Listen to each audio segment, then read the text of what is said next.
ওদের পেজ আছে আমার বাড়ি আমার গ্রাম।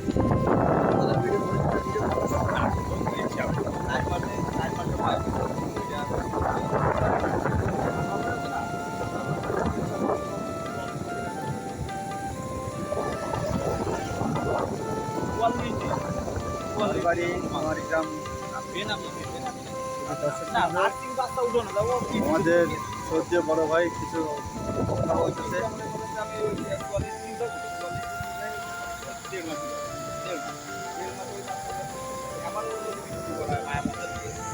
পাঁচ টাকা করে পিস দেবো, আর যদি মদটা বিক্রি করায়, হ্যাঁ যদি মদটা বিক্রি করায় তাহলে যদি হচ্ছে 10 টাকা 12 টাকা। এবার ওই মাছটারে আপনি যদি 5 মাস নিলে এক একটা মাছ বিক্রি করবো মানে টাকা।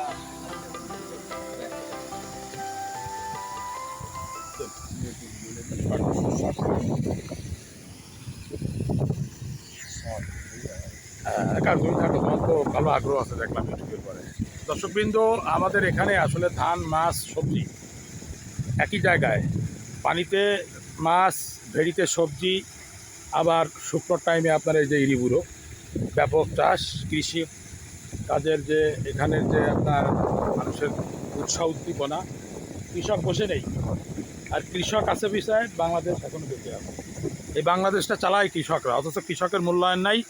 আমরা যারা প্যান্ট শার্ট পরে 2 নাম্বারই করি, তাদের মূল্যায়ন করে। এটা আমার ভাইয়ের এটা প্যাডেল খেলে আসছি চিংড়ির, উনি বলতেছে যে আমার 10-12 হাজার টাকা ইলেকট্রিসিটি বিল আছে। সরকারকে এটা কোনো সাবসিডি দেয়?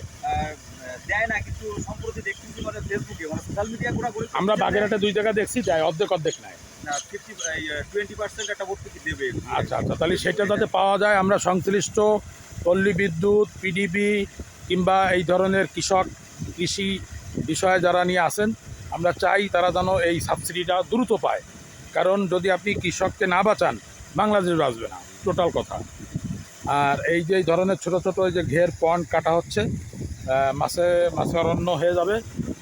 ভাইপো, তুমি কিছু বলবা নাকি কৃষি বিষয়ে? কিছু বলো। ভ্যাকুম মেশিন দিয়ে কাজ চলতেছে। আগে মানুষ হাতে করতো, হাতে করা যদি একটা পুকুর পয়েন্ট তৈরি করতে 1 মাস লাগে, ভ্যাকুম মেশিনে এখন 1 সপ্তাহ হয়ে যায়। 1 সপ্তাহ লাগে না, 4-5 দিনে হয়। এটা একটা ভালো প্রযুক্তি আর কি। তো দর্শকবৃন্দ, এই ছিল আমাদের প্যাডেল ভিত্তিক চিংড়ি চাষ, ইলেকট্রিসিটি দিয়ে, আধুনিকতার ছোঁয়া। এখন আর ওই সেই সনাতনী পদ্ধতি নাই যে চিংড়ি মাছ ছেড়ে দিয়ে বাসায় দাও খেয়ে শুয়ে থাকলাম, পরে এসে খ্যাপ দিয়ে দেখলাম কী হলো। এখন হচ্ছে ঠিক পোলট্রির মতো হয়ে গেছে, একদম সেম পোলট্রির মতন, একদম পোলট্রি যেভাবে লালন পালন করে ঠিক ওইভাবে। আর দূরে দেখতে পারতেছেন ওখানেও বোধহয় ভ্যাকুম মেশিন দিয়ে কাজ চলতেছে, মানে চাষের উপযোগী করা হচ্ছে মাটিকে এখন। তো আজকে এই পর্যন্তই। আগামীতে আরও ভালো কিছু ভিডিও আপনাদের সামনে দেখাবো।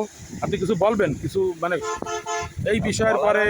বলার দেখা যাচ্ছে বললে কথায় দোষ, এই ছাড়া আর কিছু না না, ঠিক দোষের না। আপনি না উপজেলায় যে মৎস্য কর্মকর্তারা আছে, হ্যাঁ ওনারা দেখা যাচ্ছে কি যে কিছুটা মানে বিলাসিতার সঙ্গে জীবনযাপন করে বলে আমার কাছে মনে হয়।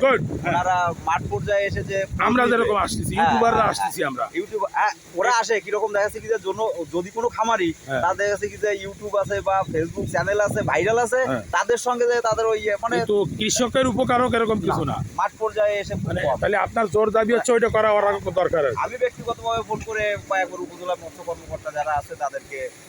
দর্শকবৃন্দ, বড়ই আশ্বাসের কথা, উনি বললো যে উপজেলা কৃষি কর্মকর্তা যারা আছে মাঠে আসেন না, হুন্ডা এসি রুমে বসে লুডো খেলে। হ্যাঁ, আর মাঝে মাঝে যদি একটু মনে হয় আইসে একটু দেখায়, লোক দেখানো মতো। আমরা যারা এই যে ইউটিউবার কিংবা আপনার চ্যানেল তৈরি করে কৃষির পরে কাজ করি, নিজের বড় ভাই মৎস্য ক্যাডার, ঠিক আছে, তার কথা বললে পরিচয় দিতে হবে। অফিসে গেলে মোটামুটি খাতির আপ্যায়ন ঠিকই করবে, আশ্বাসও দেবে যে আসতেছি। ভাইপো, তুমি কি লেখাপড়া করো? কোন ক্লাসে? তুমি একটু বলো, কিছু বলো এখানে, বলো। তুমি তোমার একটু ক্যামেরা বন্দি করে দিই, এখানে এত জগৎ থাকবে। বলো, তুমি কি করতে চাচ্ছ? তোমার সামনের কি আমার সামনে ভীষণ বলো। আমার আছে ইচ্ছা হচ্ছে আমি চাকরি বাকরি করবো না, আমি এরকম কৃষি একটা খামার করবো। আপনার হচ্ছে একটা মুরগির খামার থাকবে, আবার পশু থাকবে, মানে এরকম। আমার চাকরি বাকরির প্রতি কোনো ইন্টারেস্ট নেই, ঠিক আছে। মানে উদ্যোগী হবো একবার, মানে উদ্যোগী হবো, উদ্যোক্তা হবো, কোনো চাকরি বাকরি মানে আমার কোনো ই নেই। আমি এভাবেই মানে খামার করবো, যে মানুষের কাজ দেবো। কারেন্ট চলে গেল, তাই তো? কারেন্ট চলে যায়, অফ করে দেওয়া হয়েছে। অটোমেটিক করা। ও আচ্ছা আচ্ছা, ও যতটুকু দরকার। টাইমার সেট করা আছে, ওর সময় মতো আচ্ছা এখন ভাই বলো, হ্যাঁ তুমি এইটুকুই আর কিছু না। মানে তুমি পড়াশোনা করতেছো, পড়াশোনার পাশাপাশি তুমি এই ধরনের কৃষির নতুন নতুন উদ্ভাবন যা আসবে এটা নিয়ে কাজ করবা, এবং তুমি কৃষিটাকে ভালোবাসো। গুড, এরকম একটা সোনার ছেলে পাওয়া দরকার যে আসলে কৃষিকে ভালোবাসে এবং কৃষকের সাথেই থাকবে। সে সেইভাবেই একটা মনের থেকে নিয়ে লালন পালন করতেছে। তো ভালো, আমরাও তোমার মঙ্গল কামনা করি যাতে তুমি করতে পারো। আর তোমার পুরো নামটা একটু তুমি বলো। আমার পুরো নাম হচ্ছে মোহাম্মদ সালমান মোল্লা। আমাদের বাসা হচ্ছে ডুমুরিয়া থেকে ভিতরে নোয়াখালী সাহস নোয়াখালী। সাহস নোয়াকাটি। তোমার নাম হচ্ছে মোহাম্মদ সালমান মোল্লা। নামতাই সালমানের মতো দেখতে। যাই হোক, তোমার সব কিছুই ভালো হোক, আমরা মঙ্গল কামনা করি। সালমানের সাথে আমার একটা ছবি নেন, বাপ বেটা। তোমরা কি সম্পর্ক? তাই আমরা একটা ছবি নেই। আমাদের শ্রদ্ধেয় বড় ভাই সবাইয়ের সঙ্গে ঘটেছে।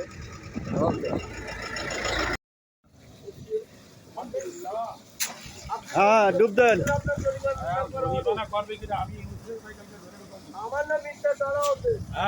তুমি তো আজকের প্রজন্মের লোক। ওই জায়গায় একটু শব্দ নেন। আবার কি ডাকিল পাইলে ধরি একটা। ওই তো এরই তো দরকার। দর্শকবৃন্দ দেখতে পাচ্ছেন আমার বাড়ি আমার গ্রাম ইউটিউব চ্যানেল কানাইডাঙ্গা।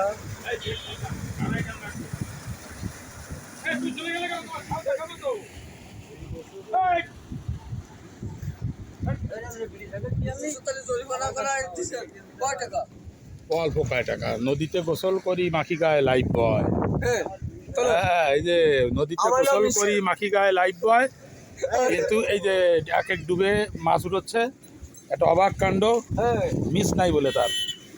এটা হলো আপনি ওই ডক্টর ইউনুস নেমে পুঁটি মাছ, হ্যাঁ। আর জুবাদা আন্টি মেয়ে নেমে কই মাছ। হ্যাঁ, সুন্দর সুন্দর সুন্দর।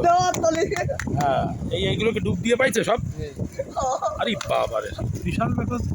একটা ডুবি মানে তো বিশাল নিঃশ্বাস। এই ডুব দিয়ে মাছগুলো পাইছে। এই দেখেন, তার কোনো জাল দড়ি টড়ি কিছু লাগতেছে না। বিশাল অভিজ্ঞতা। এই অভিজ্ঞতার লোক। এই ডুব সে কিন্তু ডুব দিছে। এই ডুব দিল, এখন কোন সময় উঠলো, বাসায় যাচ্ছে। তোমার তো যে পানির যে স্পিডটা তো ফুল খোলে নাই।